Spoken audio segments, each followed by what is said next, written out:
এটা ওই বাচ্চাটার কবর যে বাচ্চাটাকে 2 বছর আগে দাফন করা হয়েছিল।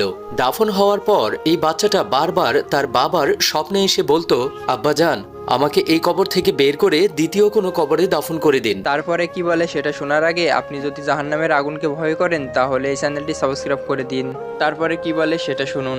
কেননা আমার কবরের পাশে একটা গুনাহগারের কবর আছে, যার কবরে আযাব হয় আর আমার অনেক কষ্ট হয়। 2 বছর ধরে এইভাবেই তার পিতার স্বপ্নে এসে সে বলতে থাকে। সেই বাচ্চাটির বাবা মাওলানাদের সাথে কথা বলেন এবং মাওলানারা তাকে বলেন কবর অন্য জায়গায় স্থানান্তর করে দিন। তারপর এই কবরটিকে খোঁড়া হয়েছে। যখন বাচ্চাটাকে কবর থেকে বের করা হলো এবং কাফনের কাপড়টা তার মুখ থেকে সরানো হলো, তখন তার নূরের চেহারাটা দেখে সবাই বলে উঠল, সুবহান আল্লাহ, সুবহান আল্লাহ।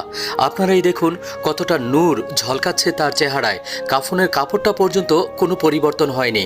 আল্লাহ আমাদের সবাইকে এরকম নেক সন্তান দান করুন, আমিন।